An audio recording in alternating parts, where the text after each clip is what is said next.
Hi guys! Magandang araw sa inyong lahat. Ngayon ay tutungo na tayo sa chess opening surprise kapag kalaban ang French Defense Part 3. Bago tayo magsimula ay huwag niyong kalimutang mag-subscribe at i-hit ang notification bell na all para mabigyan ko kayo ng isang free chess ebook. So lagi ko pong ipapakita ang mga ebooks na pwede niyong makuha.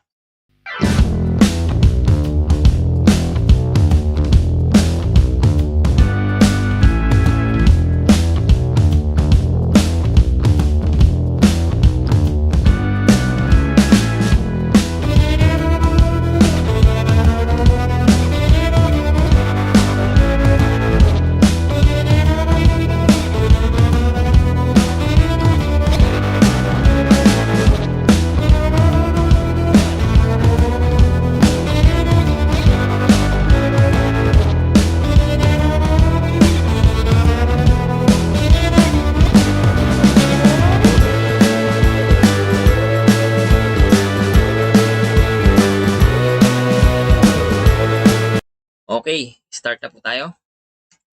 E4, E6, Knight F3, D5, Knight C3, at dito, nag-Knight F6 na ang itim dyan. So yan yung move na pinaka-common reply or top choice ng itim kapag nakakaharap niya ang 2 knights attack. Papakita ko lang po yung picture ng mega database kung saan yung Knight F6 ang number 1 dyan. Yan. So titignan natin, meron siyang 6,418 games. Tapos dun sa score, 50%. Ibig sabihin po niyan, pareho yung performance ng puti at saka itim. So 50-50 yung laban nila dyan. Tapos nalaro na din pala ito nila yung mga sikat na masters na sina Alireza Firouzja, Hikaru Nakamura at saka si Fabiano Caruana. Doon sa score na 50%, although pantay yung performance, gusto ko lang pong ipakita yung mga posibleng maling tira ng itim dyan. Okay, so balik na tayo. After Knight F6, ang tamang move ng puti dyan ay E5. So, i-threat lang yung Knight sa F6. Tapos, Knight FD7, and then D4. So, dagdag protection lang sa pawn niya sa E5. Tapos dito naman, ang move ng black ay C5. Ito yung typical theory ng French defense. Once na makapag E5 ang puti dyan, so similar siya sa advanced variation. So, nagsi-C5 yung itim dyan. Ngayon, kung sakaling, kung sa pakiramdam mo, yung kalaban mong hindi familiar sa ganyang laro, yung 2 knights attack or 2 knights variation, pwede mong gamitin dyan yung bishop G5. Yan. So, may maagang threat sa queen. Ngayon, ang gagawin naman ng itim dyan, dalawa lang yung pwede niyang i-move dyan. Pwedeng bishop E7 or queen B6. Yan. So, unahin natin yung bishop E7. Pwede siya mag-bishop E7 kasi kung sakaling, kunwari, nainis siya, maaga yung atake ng puti, tapos gusto niyang makipag-exchange kaagad ng dark square bishop, so nag-bishop E7 siya. Pero ito pala, may tuturing nating mistake yan kasi magkakaroon ng advantage dyan yung puti. So, pakita natin kung paano. Ngayon, obligadong kainin ng puti yung bishop sa E7. Tapos, queen takes E7. And then, merong knight B5. So, yan pala yung tira ng puti kapag nag-bishop E7 yung itim dyan. Tapos, ang bala kasi ng puti dyan ay pupunta sa D6 or C7. Yung knight pupunta sa D6 or sa C7. Tapos, poprotektahan naman ng itim yung C7 square lang. Yan. Yan lang ang kaya niyang protektahan. So, ang gagawin niya ay knight A6 para walang magawang fork yung puti dyan. Kasi kung sakaling kunwaring nakatalon siya dyan, meron siyang threat sa rook. So, madodouble yung itim dyan. Kaya nag-knight A6, tapos hindi na available yung C7. Ang gagawin na lang ay knight D6 check. After knight D6 check, king F8. Tapos bishop takes A6, B takes A6, at C3. Yan. Kung makikita nyo, nagkaroon ng magandang pawn structure ang puti dyan. So maganda yung pawn chain niya sa B2 hanggang E5. Tapos yung itim naman, pangit ng pawn structure niya kasi merong double pawn dito sa A file. Tapos misplace pa yung king ng black. So, masasabi natin na much better ang puti kapag nag-bishop e7 yung itim dyan. Yan. Kapag hindi naman nag-bishop e7, let's say yung choice niyang isa pa, yung queen b6. Yan, nag-queen b6, iniwasan yung threat ng bishop. Tapos dito, ang gagawin ng puti dyan ay d takes c5. So, hinayaan niya yung threat ng queen sa b2. So, after mag-move ng black ay may tricky move ang white dito. So, yung white, give up niya yung pawn chain niya dito sa d4 tsaka e5. Tapos, yung black naman pwedeng mag-queen takes b2 or bishop takes c5. Ngayon, tignan natin kapag nag-queen takes b2. Unahin natin yung queen takes b2. Dalawa kasing choice eh. So, queen takes b2 muna. Yan. After queen takes b2, ang move dyan ay knight b5. So, may threat siyang magmati sa c7 kapag nakatalon yung kabayo sa c7. Ngayon, ang gagawin naman dyan, syempre para mapigilan, knight a6 lang. So, protection sa c7 square para mapigilan yung incoming mate na knight c7. Tapos dito, magro-rook b1 na yung puti dyan para may threat sa queen sa b2. Tapos, queen takes a2 lang. So, yun lang yung only move ng itim doon. Ngayon, magro-rook a1. So, iti-threat ulit yung queen naman. After mag-rook a1, queen b2, pwede nang makipag-draw yung puti dyan. So, pabalik-balik na lang. Pero, ang malupit kasi dyan, meron siyang move na rook takes a6. So, b takes a6, and then knight c7. Yan. So, mati na pala yung black dyan. So, yun yung mangyayari kapag kinain ng itim yung pawn sa b2.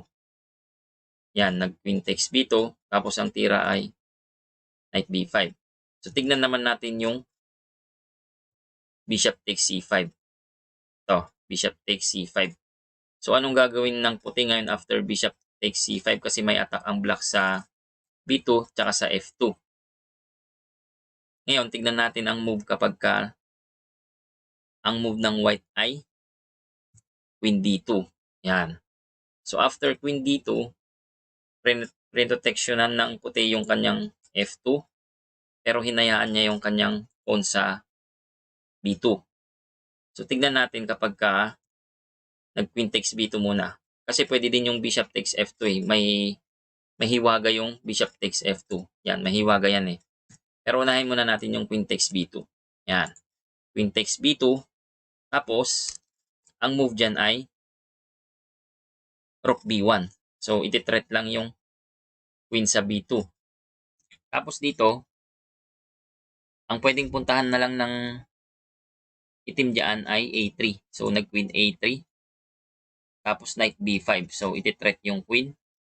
Ngayon, pwedeng kumain. Yan. Or mag-i-stay sa a4.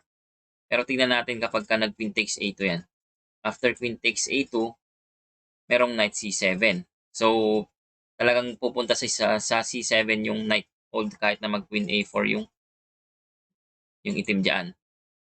So, after knight c7 check, merong king f8. Tapos dito, rook c1. So, malinaw na magkakaroon ng advantage yung puti sa variation na to kasi quality up yung puti dyan. So, yun yung mangyayari kapag queen takes b2 pa din. Yan.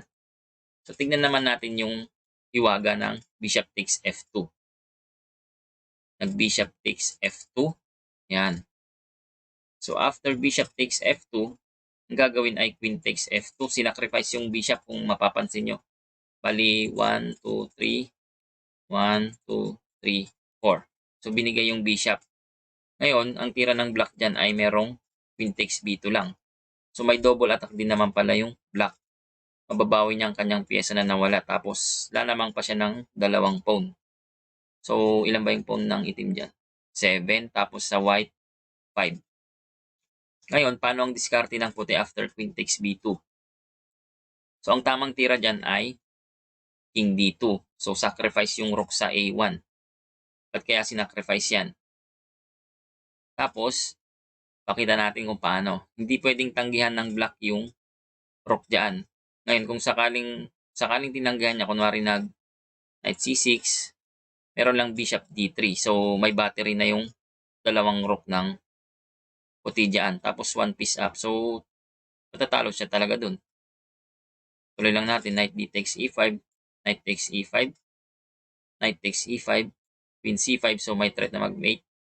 f6, tapos rook hb1. So, mawawala na yung queen dyan. Ngayon, tignan natin kapag kakinain yung rook. So, hindi pwede talagang tanggihan. Kailangan kainin. Nag-queen takes a1. Yan, kinain na. Tapos, ang move dito ay bishop d5. So, para ipin naman yung knight sa d7. Tapos, may threat pa sa or binibigay yung rook sa h1. Yan. Ngayon, kapag kakinain ulit ng itim yan, let's say nag-queen takes h1. Tapos, ang malupit na tira kasi dyan ay may queen c5. So, may threatening mate na move sa e7. Yan. Ngayon, pagka kinain yung pawn sa g2, queen takes g2, king c1. Kung titignan natin, 2 rooks down na yung puti dyan. Tapos, 3 pawns pa ang nawala sa kanya. Pero winning pa din pala siya dyan. Kasi mayroon siyang threat sa e7 nga. Ngayon, paano didepensahan ng itim yan? So, ang move lang kasi dyan ay queen takes g5 na lang. Pagka nag f6 naman kasi, delikado pa din yan eh. Yan. So, may threat sa may rook sa h8. Tapos, hindi pa din mawawala yung threat sa e7. Yan. So, tignan natin yung move na queen takes g5. So, nag-sacrifice na lang ng queen yung black. Queen takes g5. Yan.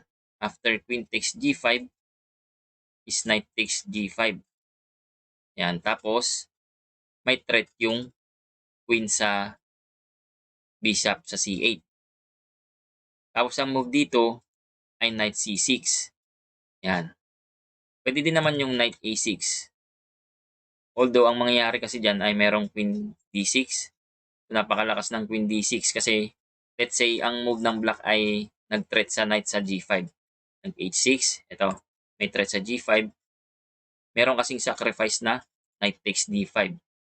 So, kapag kakinain yung knight sa d5, e takes d5, merong e6. So, anong idea? Kapag kakinain, f takes e6, merong queen takes e6, king d8, knight f7, so may fork. Yan. Check, tapos threat sa rook. Ngayon, kung nag-king c7, is merong queen d6. So, ang lupit ng queen d6 na move ng black, ng white. Okay? Yan. Kapag ka nag-knight a6 yung itim dyan. So, ang tira ay knight c6. Yan, para maproteksyonan yung e7 square. Ngayon, kung sakaling kinain, bishop takes c6, b takes c6, queen takes c6, so may threat sa rook. At nag-rook b8 para iwasan. Tapos, kung titignan natin, hanggang dito parang aakalain natin na okay pa yung estado ng black dyan kasi madami pa siyang pawns dyan. Pero ang problema pala dyan, hindi coordinated yung kanyang mga pyesa. So, yun yung sasamantalahin ng puti. Ang gagawin dyan ay knight takes d5, sacrifice. Tapos, merong tatlong pwedeng gawin yung black dyan. Pwedeng bishop b7, castles, or e takes d5. So, kinain yung sacrifice. So, unahin muna natin yung bishop b7. Nag-bishop b7, tapos, knight c7 lang. So, may check sa king. Hindi naman siya pwedeng mag-move sa d8 kasi na knight takes f7 yung isang kabayo. So, makakain yung rook sa h8. So, naobliga siyang mag king F8, queen takes D7, F6. So, paano mo didepensahan yung mate ngayon sa F7 square? So, yan yung mangyayari kapag ka nag bishop D7. Yan.